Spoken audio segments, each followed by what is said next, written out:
ජෙසුපීටයි ඔබ සිරු දෙනාට අද දවසෙත් පොඩි කලවල මැදින් බයිබලීය සිතුවිල්ලට සවන් දෙන්නට ලැබීම ඔබට මහත් වාග්යක්. අද දේවවචනය මෙනෙහි කිරීම උත්පත්ති 4 වෙනි පරිච්ඡේදයේ 5 වෙනි පදේ ඉඳලා මෙන්න මෙහෙම. එහෙත් උන්වහන්සේ කායින් සහ ඔහුගේ පඬුර නොසැලකූසේක. එවිට කායින් අතිශයින් කෝප විය. ඔහුගේ මුහුණද වෙනස් විය.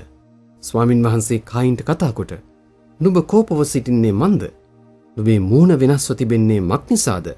නුඹ යහපත කෙරෙහි නම් පිළිගනු නොලබන්නේහිද? යහපත නොකෙරෙහි නම් පාපයේ දොරකඩ ළඟ läග සිටී. ඒකේ ආශාව නුඹ කෙරෙහි වන්නේය. නුඹද එය ආණ්ඩු කරන්නේයයි කීසේක. දැන් කායින්ගේ ප්‍රශ්නය ඇති වුණේ දෙවියන් වහන්සේත් එක්ක. මේ විස්තරේ කියන හැටියට කායින්ට කෝපය ඇති වුණෙත් දෙවියන් වහන්සේත් එක්ක. කායින්ගේ මූණ වෙනස් වුණේ දෙවියන් වහන්සේත් එක්ක තිබ්බ ප්‍රශ්නයක් නිසායි. ඉන්පස්සේ මොකද උනේ? එයාගේ මල්ලි ආබෙල් එක්ක බහින්බස් වෙලා එයාට ගහලා එයාව මැරුවා. ප්‍රශ්නේ ඇති වුණේ දෙවියන් වහන්සේත් එක්ක. නමුත් ඒකේ කේන්තිය පිට වුණේ Tamanගේ මල්ලිත් එක්ක.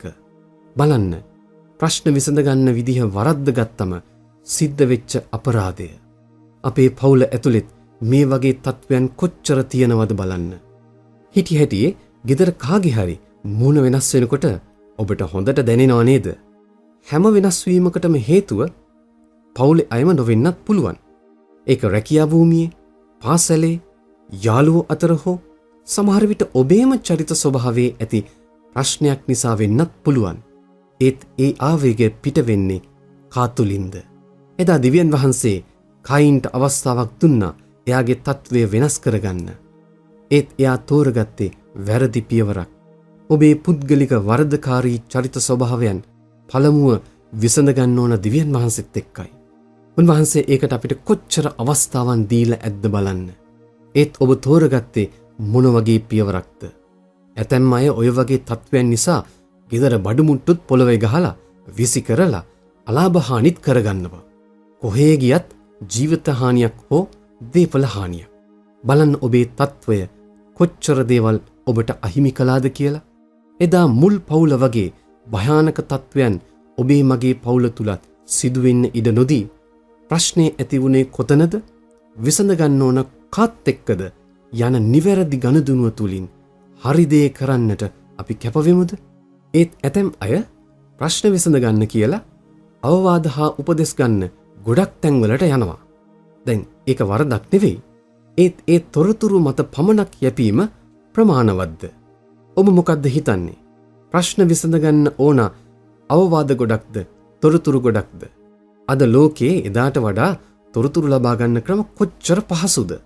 ඒත් ඒ කොච්චර දේවල් තිබුණත් ලෝකයේ විසඳ ගන්න බැරි ප්‍රශ්නත් අද කොච්චර වැඩි වෙලාද?